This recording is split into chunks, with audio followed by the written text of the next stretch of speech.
Alright, hi, welcome to this video. My name is Runepanel, you can call me Rune, and today we're going to talk about Monster Hunter Wilds. Now, I'm sorry if I sound a bit stuffy, it's cause I am. I've been sick for like past 5 days or so, and my nose is completely clogged, so apologies for that ahead of time if I sound like an idiot. But, I want to make this video. I've been trying to make this video for a while now. It's about, as I said, Monster Hunter Wilds, and I've just played over 100 hours. Actually, I have 116.9 hours into the game. So I want to, share my experience, how it feels to play 100 hours of this game. And there's good, and there's definitely bad. So let's actually talk about this. I'll start with the good stuff. First and foremost, the gameplay. It's just phenomenal. I have nothing to complain about the gameplay. As a interested fan in Monster Hunter, I've played 1 or 2 games before. This improves the gameplay so much. This feels like how Monster Hunter should have been played. It should have felt like this from the beginning. You know what I mean? Anything before this, I can't even imagine playing right now. The gameplay feels very good, and I really like the gameplay. It has good graphics, visuals are all really nice, environment is all really cool. You can change the time in the environments, and this is really nice. Sometimes you get this insanely beautiful scenery, and sometimes you get these stormy, gritty times, and it's just nice and immersive. It's cool. I really like this, and I really enjoy every monster. I think the monster designs are all really cool. I'm thinking if I dislike any monster designs right now, and nothing is coming to mind. Even like monsters like Yankuktu or like Gravios, which I really hate fighting, I still think they all have really cool designs. I don't think anyone is lacking in that design aspect or sound aspect or like anything. They're all really cool monsters. Even though, as I said, I hate fighting them, I feel like they're not really that underbaked. I think they're really cool. Actually, Ufduna could be more interesting. Ufduna is probably the worst fight, but I still like the design of Ufduna. So yeah, if you know, you know. But yeah, multiplayer is also fun.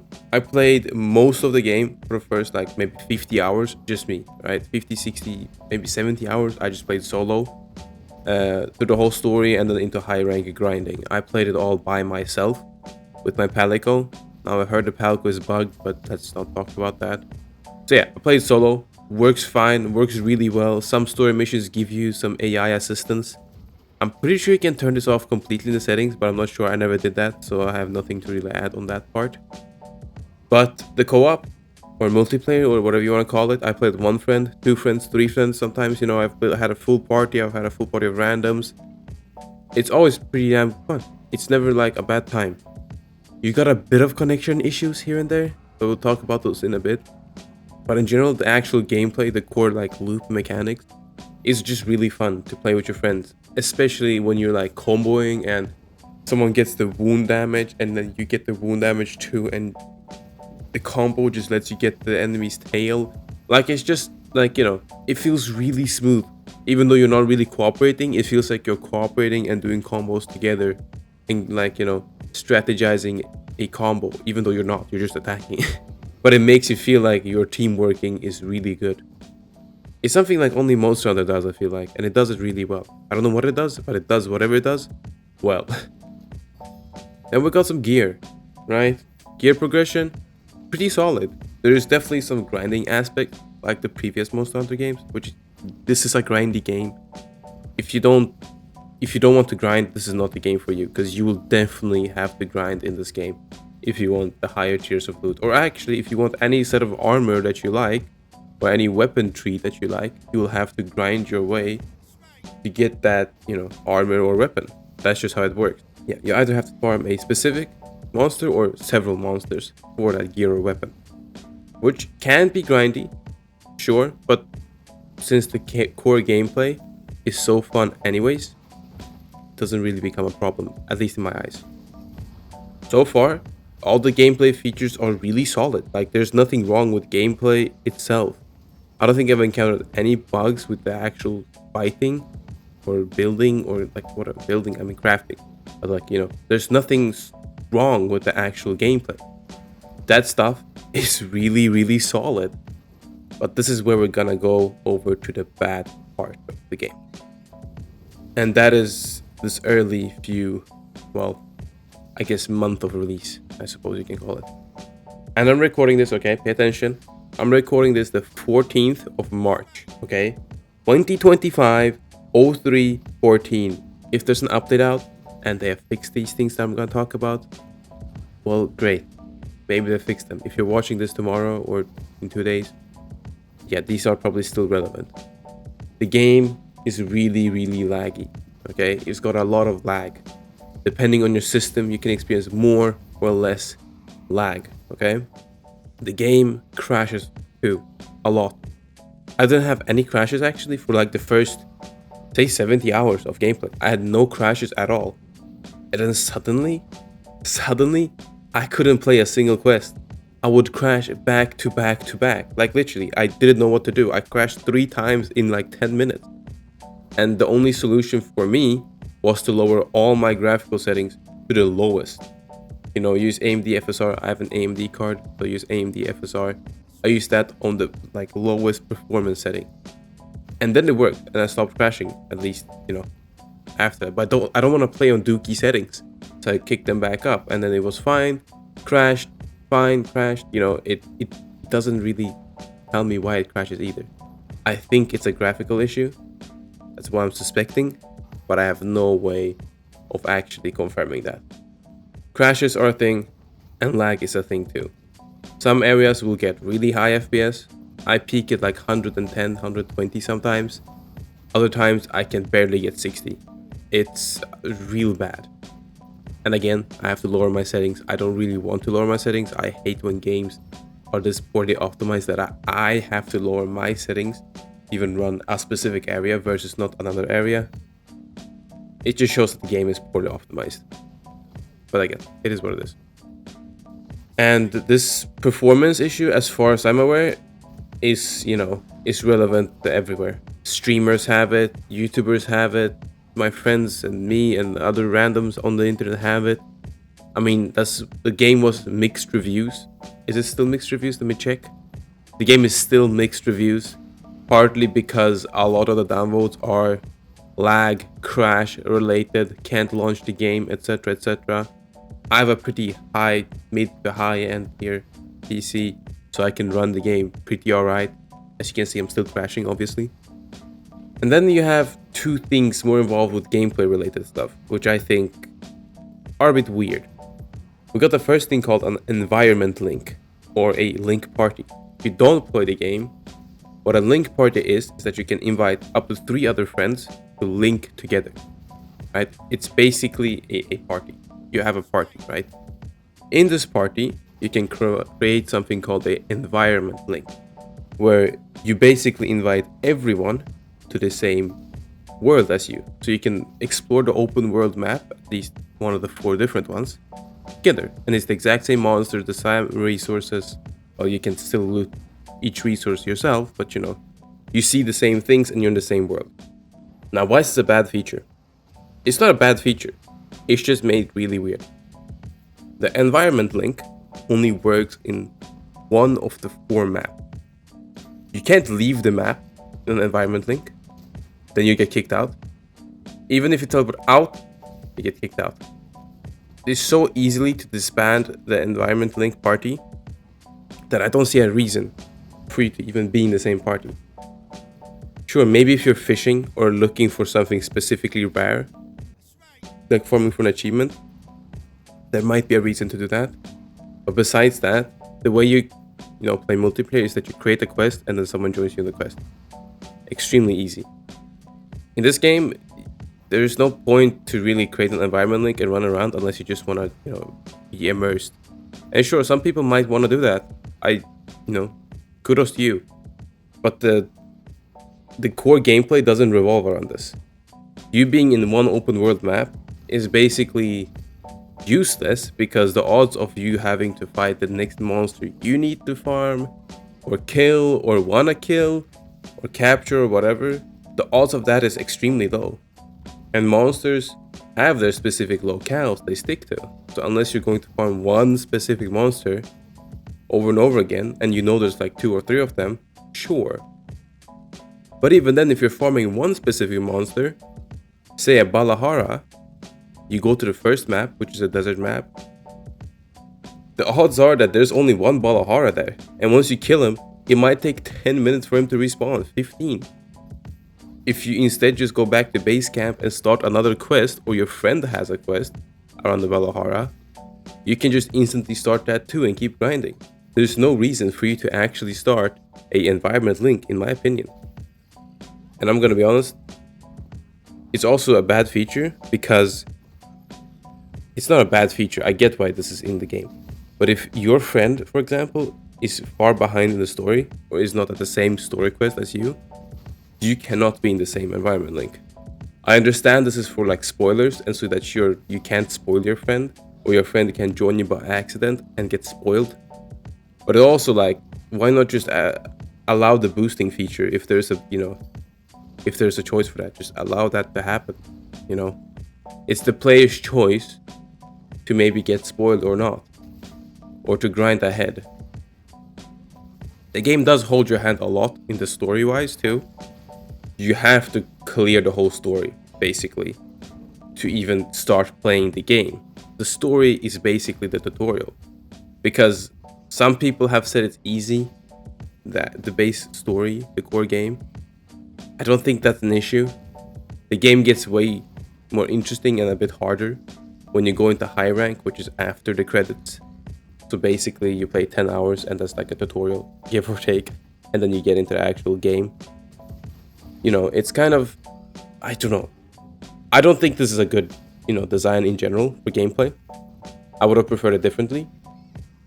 But again, it is what it is. It's Monster Hunter, this is how they make their games.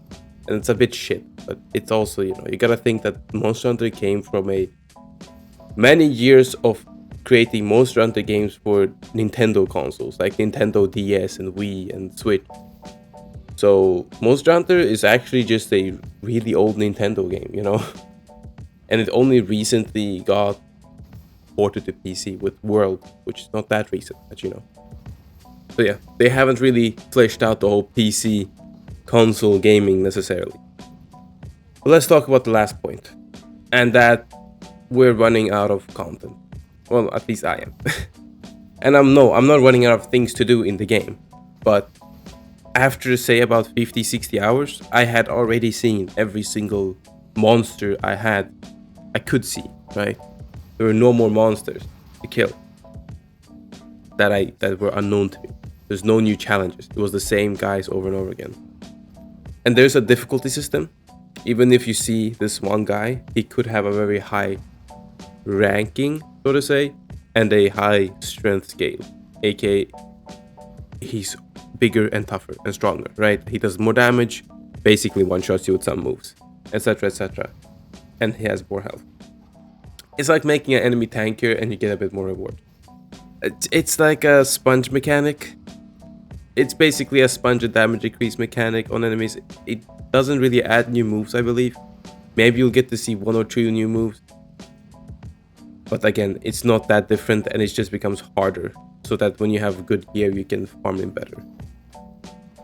And the thing with gameplay in this game is that if you get the gear you want, because you can make obviously in-game builds with specific skills and stuff. If you get everything you want gear-wise, what's left farming is basically if you want titles, which a lot of people probably don't care about.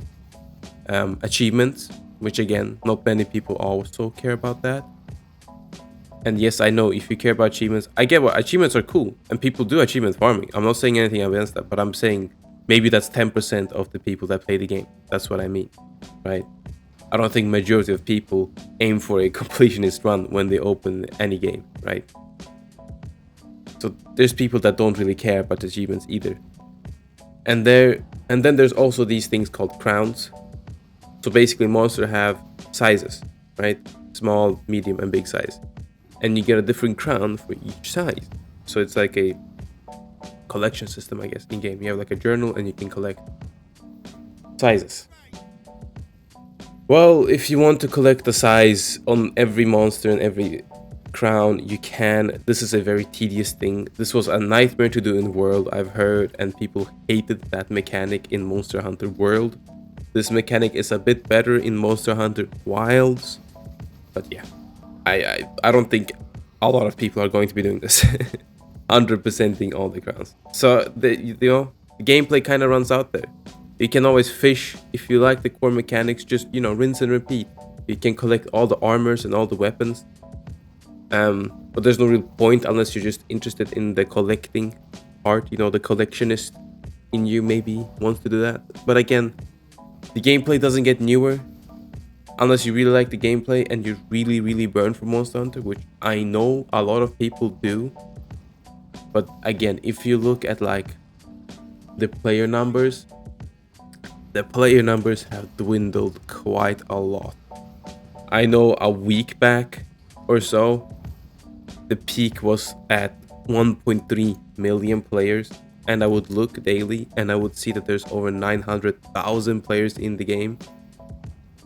And then the numbers kind of steadily started falling and we're down to 600,000.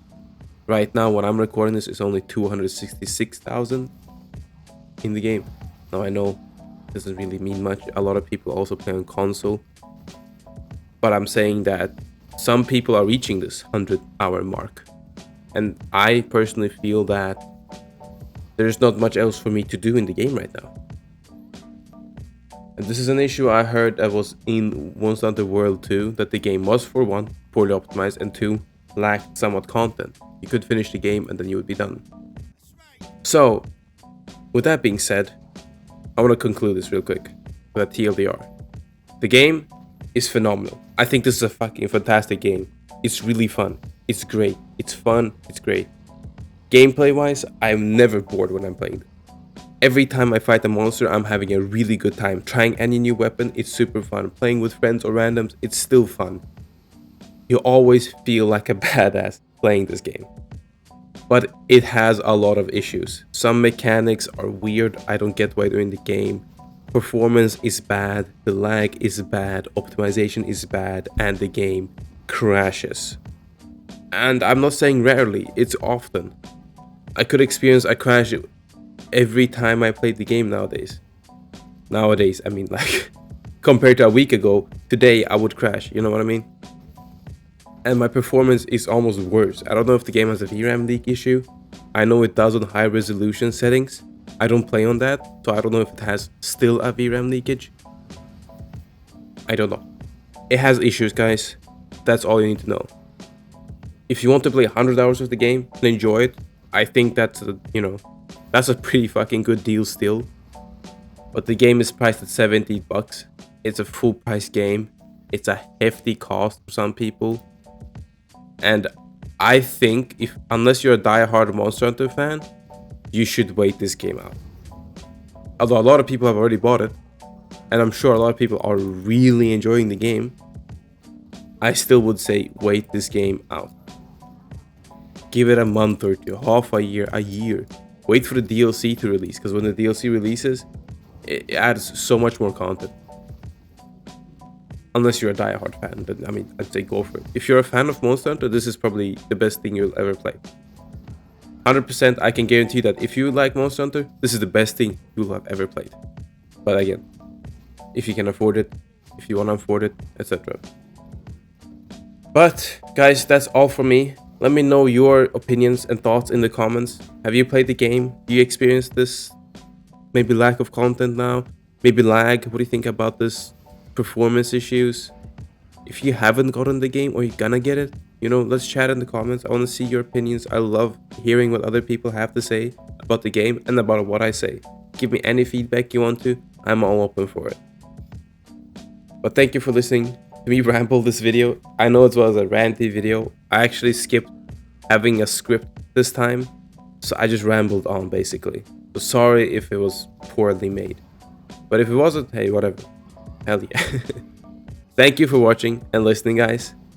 I love you. I have a lot of videos coming up this and next week, so keep your eyes peeled. I have played a lot of games. As I said, I've been sick.